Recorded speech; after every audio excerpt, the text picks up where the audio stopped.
உமக்கு மேல் ஒருவரும் இல்லையே, எல்லோருக்கும் மேலாக உயர்ந்தவர். உமக்கு மேல் ஒருவரும் இல்லையே. அல்லேலூயா, அல்லேலூயா, அல்லேலூயா, ஆமென். அல்லேலூயா, அல்லேலூயா, அல்லேலூயா, ஆமென். ஒருவரால் சிருஷ்டிக்கப்படாமலே தாமாக என்றென்றும் இருப்பவர். ஒருவரால் சிருஷ்டிக்கப்படாமலே தாமாக என்றென்றும் இருப்பவர். அல்லேலூயா, அல்லேலூயா. இப்பொழுதும் கூட நாம் நீதிமொழிகள் புஸ்தகத்தை படித்து கொண்டிருக்கிறோம். முதல் அதிகாரத்தை பார்த்து விட்டோம்.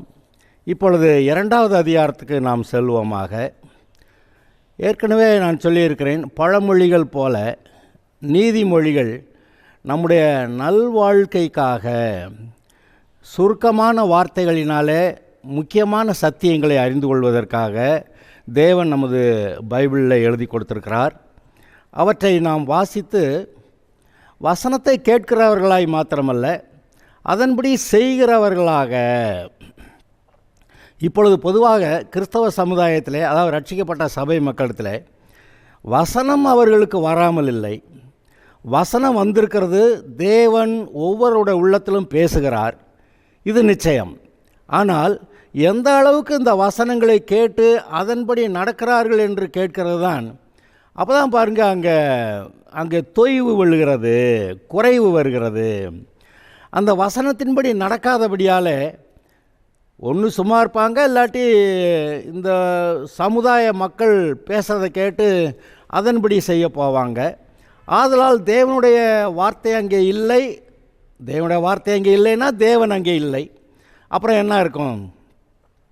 அப்புறம் ஏதாவது அங்கே பிசாசு வலை விரித்து வச்சுருப்பான்.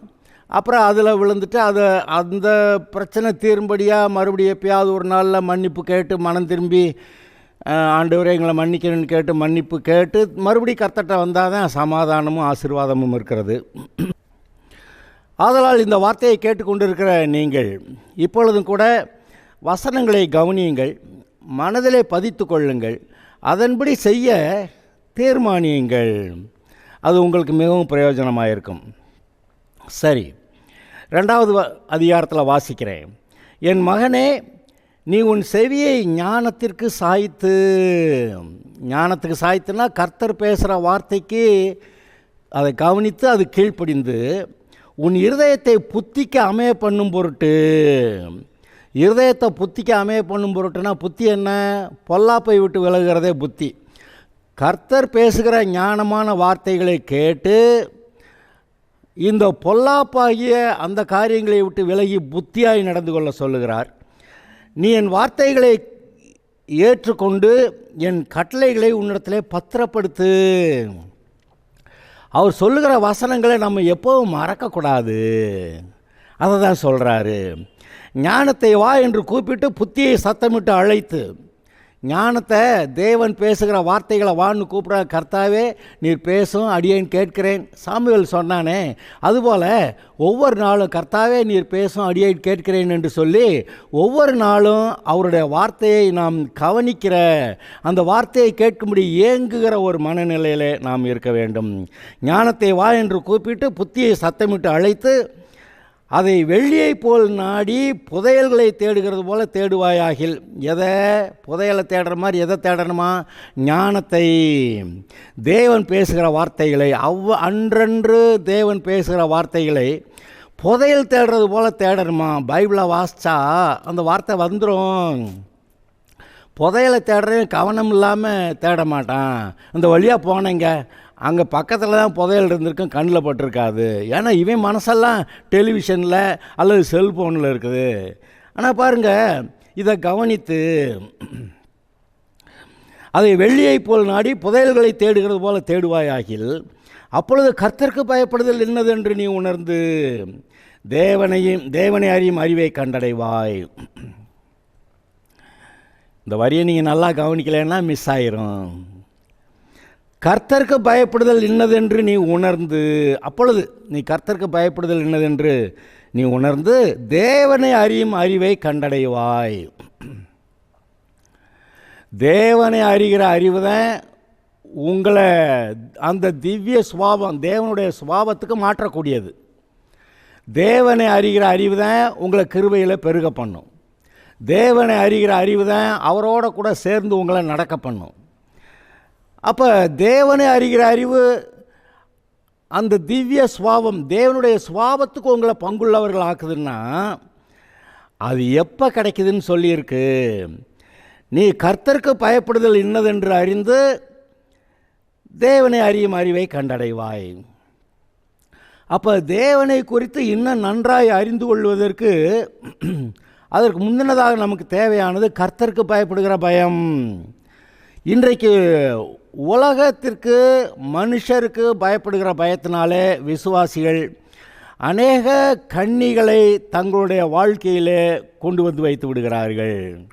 இக்கட்டான சிக்கலான சூழ்நிலையிலே போய் ஏதாவது ஒரு ஆபத்திலே சிக்கிக்கொள்ளுகிறார்கள். ஏனென்றால் தேவனுக்கு பயப்படுகிறத காட்டிலும் இந்த உலக மக்களுக்கு மனுஷருக்கு பயப்படுறது ஏன் வீட்டார் தான் சத்ருன்னு எழுதியிருக்கு பார்த்தீங்களா.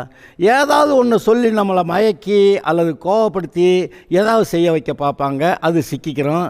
அப்போ தேவனுக்கு பயப்படுகிறத காட்டிலும் இந்த வீட்டாருக்கு பயந்ததுனால எதாவது தப்பு செஞ்சுருப்போம். அப்போ தேவனுடைய சாயலில் வளர்றது, அந்த தேவனுடைய சுபாவத்தில் அதிகமாக வளர்றது நமக்கு அங்கே இல்லாமல் போகுது. இயேசு கிறிஸ்துவை போல நீங்கள் இருக்கணும்னு சொல்லி உலக தோற்றத்துக்கு முன்னே பிதாவாகிய தேவன் நிச்சயம் பண்ணியிருக்கிறாரு. அதை இப்போ நீங்கள் வந்தீங்க, ரட்சிக்கப்பட்டீங்க. இப்போ சபையில் இருக்கிறது ஏதோ ரட்சிக்கப்பட்டவன்னா சபைக்கு வந்தாச்சு அவ்வளோதான் முடிஞ்சு போச்சு, கிடையாது. நீங்கள் இப்பொழுது கிறிஸ்துவை போல வளர்கிறதற்காக தான் அது சபை கொடுக்கப்பட்டிருக்கிறது. சபையிலே போதகர்கள், மேய்ப்பர்கள், சுவிசேஷகர்கள், அப்போஸ்தலர்கள் இவங்கெல்லாம் எதுக்கு இருக்கிறாங்கன்னு கேட்டிங்கன்னாக்க, தீர்க்கதரிசிகள்லாம் எதுக்கு இருக்காங்கன்னு கேட்டிங்கன்னா, நீங்கள் இவர்கள் மூலமாய் போதனைகளை பெற்று இயேசு கிறிஸ்துவை போல பூரண புருஷராகும்படிக்கு நீங்கள் அழைக்கப்படுகிறீர்கள். இப்போ சபையில் சேர்ந்தவொடனே வேலை முடிஞ்சு வச்சுங்க, அப்படி இல்லை. இன்றைக்கி செத்தா பரலோகம் போயிடுவோம். ஆமாம், செத்தா பரலோகம் போயிடலாம். ஆனால் கிறிஸ்துவை போல வளர்கிறது என்று ஒன்று உண்டு. ரட்சிக்கப்படும் போது ஒரு குழந்தை பிறக்கிறப்ப எப்படி இருக்கோ அது மாதிரி நம்ம ரட்சிக்கப்பட்ட போது இருந்தோம், ஒரு விவரமும் கிடையாது. ஆனால் அந்த குழந்தை வளர்ந்து படித்து பெரிய காரியங்களை செய்கிறதுக்கு ஒரு நாள் ஆயத்தமாக இருக்குது பார்த்தீங்களா.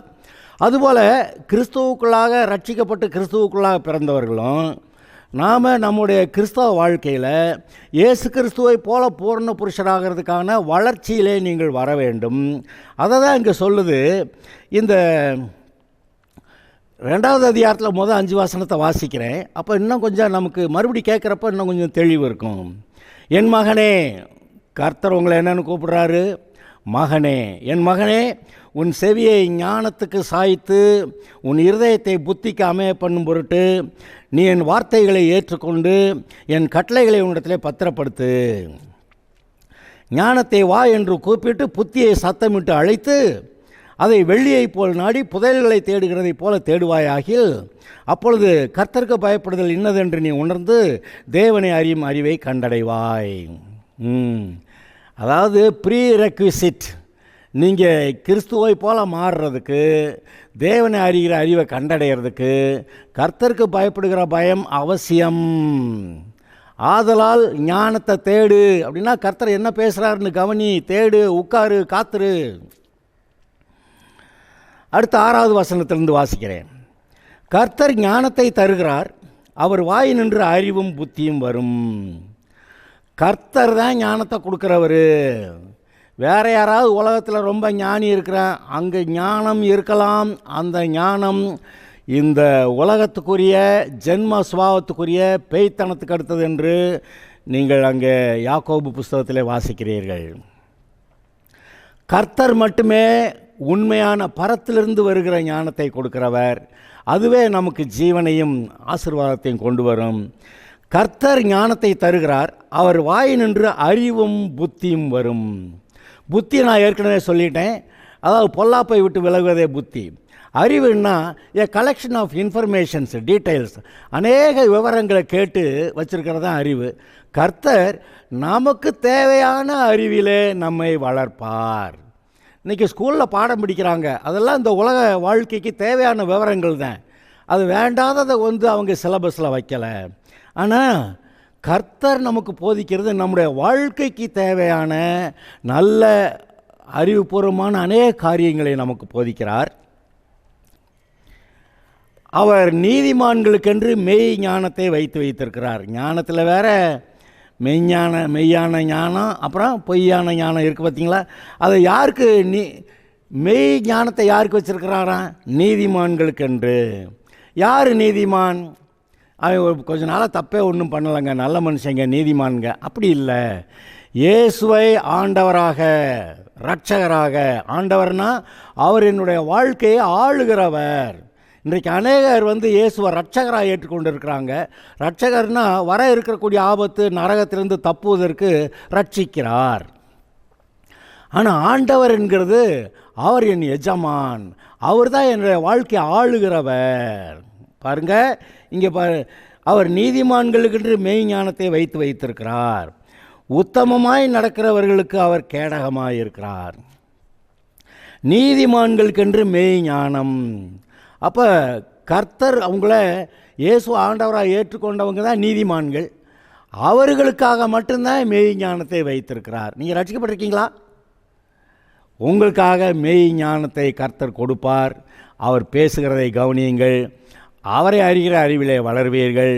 ஆனால் அதுக்கு முன்னாடி சொல்லியிருக்கிறாரு, கர்த்தருக்கு பயப்படுகிற பயம் இருந்து இங்கே கர்த்தருக்கு கீழ்ப்படுகிறதா, இந்த வீட்டாருக்கு, உறவினருக்கு, வேலை பார்க்குற இடத்துல இங்கே இருக்க ஜனங்களுக்கு இவங்களுக்கு கீழ்ப்படுகிறதா அப்படிங்கிற அப்படி அந்த இது தராசில் நிற்கப்படுகிற போல் வரும்போது நீங்கள் கர்த்தருக்கு பயப்படுதலை தெரிந்து கொண்டு, உலக மனுஷனுக்கு பயப்பட மாட்டேன் என்ன ஆனாலும் சரி அப்படின்னு சொல்லி நீங்கள் கர்த்தருக்கு பயப்படுதலை தெரிந்து கொண்டு முன்னேறும்போது நீங்கள் தான் நீதிமான்களாக நிலை நிற்கிறீங்க.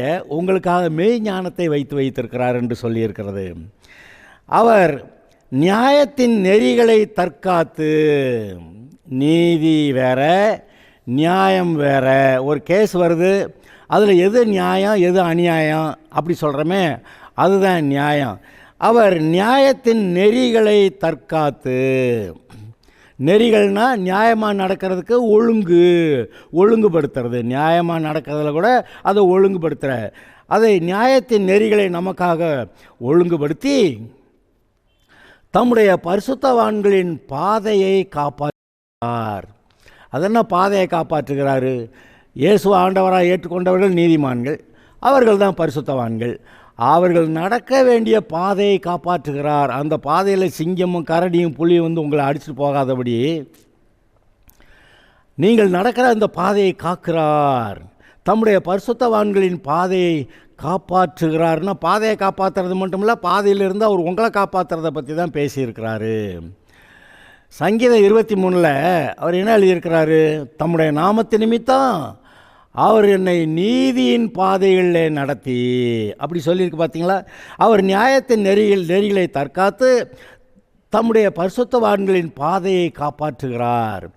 அவர் நம்ம நீதியின் பாதைகளில் நடத்துகிறாராம். அந்த பாதையில் அவர் கூட இருந்து அவர்களை பாதுகாப்பார். அதான் சொல்லியிருக்க, மரண இருளின் பள்ளத்தாக்கிலும் கூட நான் பயப்பட வேண்டியதில்லை, ஏனென்றால் அவருடைய கோலும் தடியும் என்னை தேற்றும். சத்துருக்களுக்கு முன்பாக எனக்கு ஒரு பந்தி ஆயத்தம் பண்ணி என் தலையை எண்ணெயால் அபிஷேகம் பண்ணுகிறார், என் பாத்திரம் நிரம்பி வழிகிறது.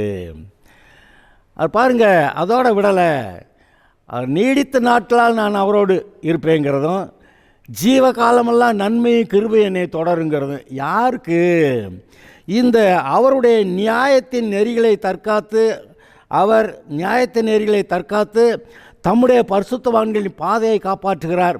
நம்ம நடக்க வேண்டிய பாதையில் நம்மளோட இருந்து அந்த பாதையில் வர இருக்கக்கூடிய தீங்குகளை எல்லாம் நீக்கி நம்மை அதில் பத்திரமாய் நடத்தி கொண்டு போகும்படி செய்கிறார். இங்கே ஏசாயால ஒரு வசனம் இருக்குது, அதை நான் இப்போ உங்களுக்கு வாசித்து சொல்லிடுறேன். அது உங்களுக்கு பிரயோஜனமாக இருக்கும்னு நினைக்கிறேன். ஏசாயா 35வது அதிகாரம் 8வது வசனம். அங்கே பெரும்பாதையான வழி இருக்கும். பொதுவாக பெரும்பாதையான பெரிய வாசல்னு பாவிகள் போகிறதுன்னு சொல்லுவோம். ஆனால் கர்த்தருடைய வழியில், நீதியில், நியாயத்தின் பாதைகளில் நடக்கும்போது அதில் போக போக போக நமக்கு அந்த பாதையில் நடக்கிறது கஷ்டமாக இருக்காது. அந்த நீதியின் பாதையில் பழகினவங்களுக்கு கஷ்டமாக இருக்காது. கடைசியில் விசுவாசிகளுக்கு போக போக கர்த்தருடைய பாதை பெரும்பாதையான வழியாக இருக்கும், பெரிய ஹைவேஸ். அது பரிசுத்த வழி என்னப்படும். தீட்டுள்ளவன் அதிலே நடந்து வருவதில்லை. அந்த வழியில் நடக்கிறவர்கள் பேதையராயிருந்தாலும் திசை கெட்டு போவதில்லை. அங்கே சிங்கம் இருப்பதுமில்லை, துஷ்டமிருகம் அங்கே போவதுமில்லை, அங்கே காணப்படவும் மாட்டாது. மீட்கப்பட்டவர்களே அதிலே நடப்பார்கள். கர்த்தரால் மீட்கப்பட்டவர்கள் திரும்பி ஆனந்த கழிப்புடன் பாடி சீயோனுக்கு வருவார்கள். நித்திய மகிழ்ச்சி அவர்கள் தலையின் மேல் இருக்கும். சந்தோஷமும் மகிழ்ச்சியும் அடைவார்கள். சஞ்சலமும் தவிப்பும் ஓடி போகும் என்று எழுதியிருக்கிறது. ஆக அவர் நடத்துகிற பாதை என்னன்னு பார்த்தீங்கன்னா, உங்களுக்கு ஜீவகாலெல்லாம் நன்மையும் கிருபையும் தொடர்ற மாதிரி அவர் நம்ம நடக்க வேண்டிய பாதையில் அவர் நமக்கு காவலாக இருந்து, அங்கே சிங்கம் வருகிறதில்ல அப்படியெல்லாம் சொல்லி, அங்கே ஆபத்து காலத்தில் அவர் கூட இருந்து உன்னை தப்புவித்து உன்னை கனம் பண்ணுவேன்னு சொல்கிறாரே, அதுபோல் கூட இருந்து நாம் நடக்க வேண்டிய வழியிலே நம்மை காத்து நடத்துகிறவர் உண்டு.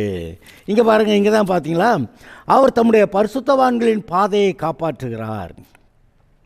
அப்பொழுது நீதியையும் நியாயத்தையும் நிதானத்தையும் சகல நல் வழிகளையும் அறிந்து கொள்ளுவாய். எப்போ நீங்கள் கர்த்தருடைய பாதையில், நீதியின் பாதையில், நியாயத்தின் பாதையில் நடந்து வரும்போது, அப்பொழுது நீதியையும் நியாயத்தையும் நிதானத்தையும் நல்வழிகளையும் அறிந்து கொள்வாய். நீதினா நான் இப்போ ஏற்கனவே சொன்னேன், இயேசுவை ஆண்டவராக ஏற்றுக்கொண்டவர்களை நீதிமான்கள்னு சொல்லிட்டாரு. அவரை ஆண்டவராக ஏற்றுக்கிறது தான் நீதி ஒன்று. அப்பொழுது நீதியையும் அதை பற்றி நல்லா அறிந்து கொள்வீங்களாம். இப்போ இன்றைக்கி விசுவாசிகளை கேட்டால் நிறைய பேருக்கு நீதினா என்ன, நம்ம நீதி செய்யணுங்கிறத சொல்லுவாங்க. ஆனால் இந்த காலப்போக்கில் கர்த்தருடைய வழியில் ஒழுங்காக நடக்கும்போது இந்த நீதி, தேவன் கொடுக்கிற நீதியை அதை பற்றி நீங்கள் நன்றாய் அறிந்து கொள்வீர்களாம். நீதியையும் நியாயத்தையும். எது நியாயம்னு சில சமயத்தில் இவன் சொல்கிறத கேட்டால் சரியாக தெரியுது, அப்புறம் அவன் சொல்கிறத கேட்டால் தெரியாது, சரியாக தெரியுது. அப்போ அந்த சமயத்தில் எது நியாயம்னு நீங்கள் தெளிவாக சொல்கிறதுக்கு உங்களுக்கு முடியுமா, அதை கற்றுக்கொள்வீங்களாம். நிதானத்தையும். அவசரக்காரனுக்கு புத்தி மட்டும்னு சொல்லுவாங்க, கால் துரிதமானவன் தப்பி நடக்கிறான்னுவாங்க. அதிக பேச்சில் பாவம் இல்லாமல் போகாதுன்னு எழுதியிருக்கு. அவசரப்பட்டு இதையும் அதையும் பேசி எதையும் செஞ்சு மாட்டிக்கிற கூடாது. அப்போனா நிதானம். ஏதாவது ஒரு விவரத்தை கேட்டால் அதை பற்றி தீர்மானம் எடுக்கும்போது நிதானமாக, சரிதானா, கர்த்தருக்கு பிரியமா அப்படின்னு பார்த்து நிதானத்தையும் நல் வழிகளையும் அறிந்து கொள்வாய். அந்த வசனத்தை திரும்ப வாசிக்கிறேன். அப்பொழுது நீதியையும் நியாயத்தையும் நிதானத்தையும் சகல நல் வழிகளையும் அறிந்து கொள்வாய். எப்போ அவருடைய பாதையில், அவர் நமக்கு நியமிக்கிற பாதையில் செவ்வையாக ஓடும்போது அப்போ அதை செய்வார் அப்படின்னு எழுதியிருக்கு. ஆக இங்கே பாருங்கள், ஏன் நிதானிக்கணும்னு கேட்டால், நம்முடைய வாழ்க்கையிலே நாம் எடுக்கக்கூடிய தீர்மானங்கள் நாம் இந்த பூமிக்குரிய வாழ்க்கையை விட்டு பரலோகம் போகும் வரைக்கும் அது நன்மையானது தானா அப்படிங்கிறத நிதானிக்கணும். இன்றைக்கி ஒரு வாரம் 10 நாளைக்கு 5 வருஷத்துக்கு இப்போ எடுக்கக்கூடிய தீர்மானங்கள் நல்லா இருக்குங்க, ஆனால் அதுக்கு பின்னாடி அது நம்ம கர்த்தருடைய பாதையில் நடக்கிறதுக்கு அது உதவி செய்யாது, பிரயோஜனமாக இருக்காது, ஒருவேளை பிரச்சனையாக இருக்கும் அப்படின்னா இங்கே தான் நிதானம். அதாவது நீண்ட தூர பார்வையில் நம்முடைய வாழ்நாளில் கடைசி வரைக்கும் இப்போ எடுக்கிற தீர்மானங்கள் பிரயோஜனமாக எதிராக இருக்குமா அப்படிங்கிறதெல்லாம் நிதானித்து பார்த்து சரியாய் தீர்மானம் எடுக்க தான் இந்த நிதானம் தேவையாக இருக்குது.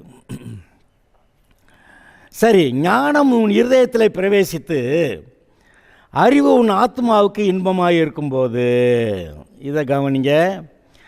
ஞானம் உன் இருதயத்தில் பிரவேசித்து, இப்போ தான் கேட்டுக்கிட்டு இருக்கிறத பற்றி சொன்னார். இது வரைக்கும் ஞானத்தை கேளு, கவனி, அதை புதையலை தேடுற மாதிரி தேடு, இப்படியெல்லாம் சொன்னார். இப்போ என்ன சொல்லிட்டாரு? ஞானம் உன் இருதயத்தில் பிரவேசித்து. அந்த ஞானம், தேவனுடைய வார்த்தைகள் உங்கள் இருதயத்தில் வந்து தங்க வந்துருச்சான், தங்கி இருச்சான். உன் இருதயத்தில் பிரவேசித்து அறிவு உன் ஆத்மாவுக்கு இன்பமாக இருக்கும்போது தேவன் கொடுக்கக்கூடிய அந்த விவரங்களெல்லாம் பைபிளில் வாசிக்கும்போது அந்த விவரங்கள்லாம் பார்த்து, கர்த்தர் இங்கே இப்படி எழுதியிருக்கிறாரு, அங்கே அப்படி எழுதியிருக்கிறாருன்னு சந்தோஷமாக இங்கிட்டு அங்கிட்டு பிரட்டி வாசித்து, அப்படி இந்த அறிவு, தேவனை அறிகிற அறிவு உங்களுக்கு உன் ஆத்மாவுக்கு இன்பமாக இருக்கும்போது நல் யோசனை உன்னை காப்பாற்றும், புத்தி உன்னை பாதுகாக்கும். கர்த்தருடைய வசனங்கள் அவ்வளோ பிரியமாக இருக்கிறப்ப நல் வசனம், நல் யோசனை உன்னை காப்பாற்றும். நல்ல யோசனைகள் உண்டாகுமா, அது உங்களை தீங்கிலிருந்து காப்பாற்றிடுமா. புத்தி உன்னை பாதுகாக்கும். இங்கே பாருங்க, இந்த விருப்பத்தை கர்த்தருடைய வசனத்தில் நாம் விரும்பி அந்த தேவனுடைய வார்த்தைகளை கற்றுக்கொள்ளுகிறதுல நம்முடைய ஆத்மா இன்பமாக இருக்கும்போதுன்னு சொல்கிறாரு. அதை தான் சங்கீதம் 1 நீங்கள் வாசிக்கலாம். துன்மார்க்கருடைய ஆலோசனைப்படி நடவாமல், பாவியுடைய வழியில் நில்லாமல், பரியாசக்கார உட்கார்மடத்தில் உட்காராமல், கர்த்தருடைய வேதத்திலே பிரியமாக இருந்து, அவருடைய வேதத்தில் இரவும் பகலும் தியானமாக இருக்கும்போது, யாருங்க இரவும் பகலும் எதையாவது நினச்சிக்கிட்டு இருப்பாங்க? எதில் பிரியமாக இருக்கோ அதைத்தான் இரவும் பகலும் நினைப்பாங்க, வேற ஒன்றையும் நினைக்க மாட்டாங்க.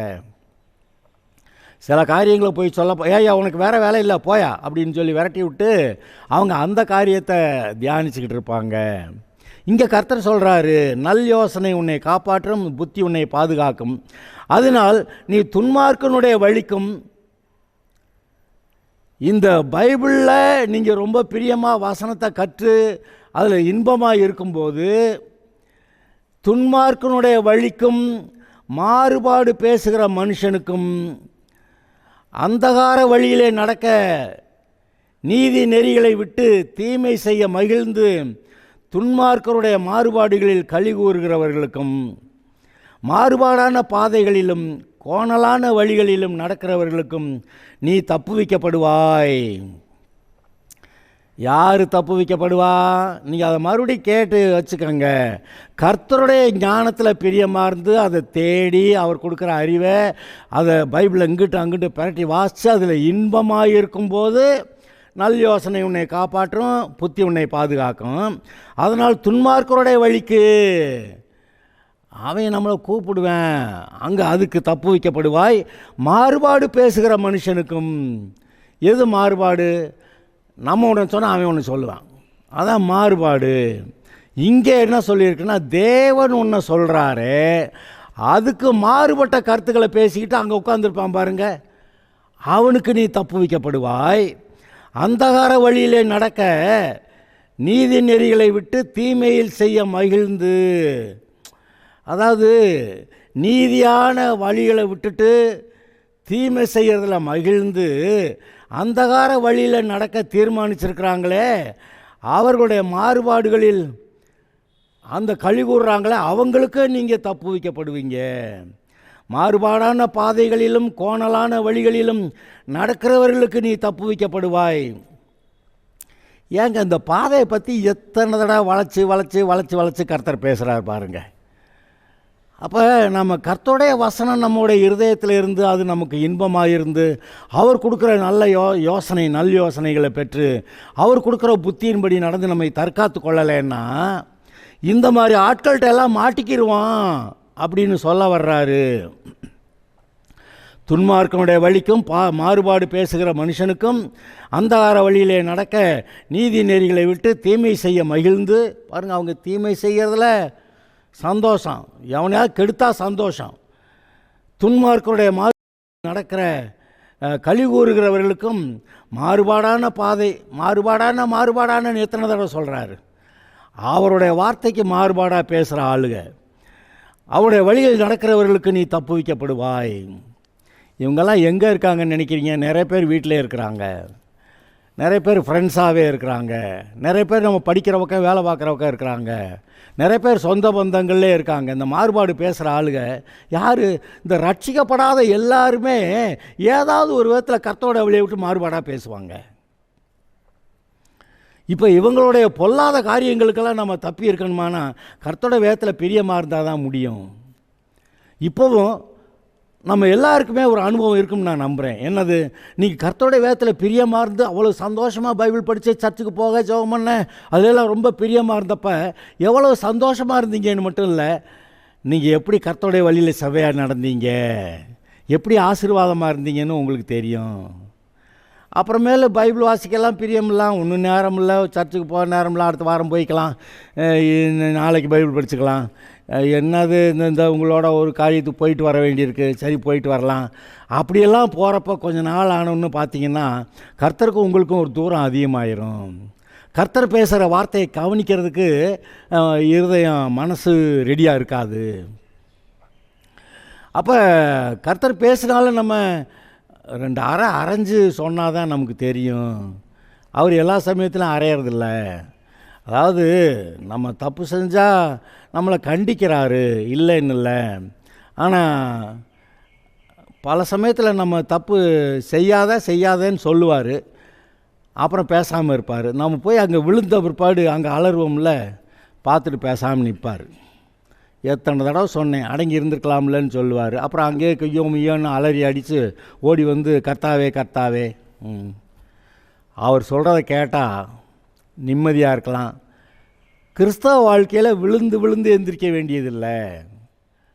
கிறிஸ்தவ வாழ்க்கைன்னா ஒரு ஸ்டெடியாக கர்த்தருக்குள்ளே பாவம் இல்லாத கர்த்தருக்கு பிரியமான பரிசுத்த ஆவியில் நிறைந்து அப்படிப்பட்ட வாழ்க்கையை ஸ்டெடியாக நடத்துகிறது தான் சொல்கிறாரே ஒழிய அடிக்கடி இந்த பாவத்தில் விழுந்து அப்புறமேல அந்த பாவத்தில் விழுந்து வாழ்நாளெல்லாம் ஏதாவது ஒரு பாவத்தில் விழுந்து விழுந்து எந்திரிச்சிட்டா கூட பரவாயில்ல, அட்லீஸ்ட் பரலவமாவது போய் தொலைக்கலாம். ஆனால் சும்மா விழுந்து எந்திரிச்சா ஒரு அபிஷேகம் நிற்காது, ஆவிக்குரிய பலன் இருக்காது. பேருக்கு ஏதோ ஒரு கிறிஸ்தவ வாழ்க்கை, எங்கே போகிறேன், இந்த ஒரு சும்மா ஒரு காரியத்துக்கு போகிறேங்க, என்னங்க அது? கர்த்தருக்காக தைரியமாக சந்தோஷமாக இருக்கிறவங்க இப்படியெல்லாம் பேச மாட்டாங்க.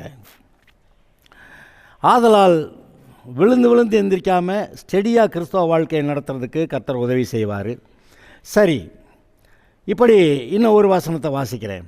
மாறுபாடான பாதைகளிலும் கோணலான வழிகளிலும் நடக்கிறவர்களுக்கு நீ தப்புவிக்கப்படுவாய். ஆமாங்க, அப்படிப்பட்ட ஆட்கள்ட்டு நீ தப்புவிக்கப்படுவாய். எப்போ? உன்னுடைய ஆத்மா ஏற்கனவே கர்த்தருடைய வழிகளில் பிரியமாக இருந்து அதில் செவ்வையாக நடந்து கர்த்தருடைய ஆவியினால் இன்பத்தை அனுபவித்து கொண்டு அவருக்கு பிரியமாக தான் இருப்பேன்னு ஒரு தீர்மானம் நம்மளை அறியாமே அப்படி ஒரு டிசிஷன் நம்முடைய இருதயத்தில் இருக்கும் பாருங்க, அப்போது அது நமக்கு மிகவும் நல்லது. நம்முடைய இருதயம் கர்த்தருக்குள்ளாய் ஸ்திரப்பட்டிருக்க கிடவது, உறுதிப்பட்டிருக்க கிடவது. பேதுரு பாவத்தில் விழுந்துட்டான், சிவரை சபிச்சு விட்டான். கடைசிக்கு அவர் சொல்கிறாரு, நீ மறுபடியும் என்கிட்ட வந்து ஸ்திரப்பட்ட பின்புங்கிறாரு. அப்போ கர்த்தருடைய பாதையில் வழிகளில் ஸ்திரப்படலைன்னா அங்கே ஒன்றும் சரியாக இருக்காது. ஆதலால் இந்த முதல் 16 வசனங்களை பார்த்தோம். இது எப்படி ஞானத்தை பற்றி கொள்வது, புத்தியை தேடுவது, வசனத்தில் பிரியமாயிருப்பது, கர்த்தருடைய அறிவை பெற்றுக்கொள்வது, அதற்கு கர்த்தருக்கு பயப்படுகிற பயத்தில் நாம் நிலைத்திருப்பது, இந்த காரியங்களை குறித்து பேசுகிறது.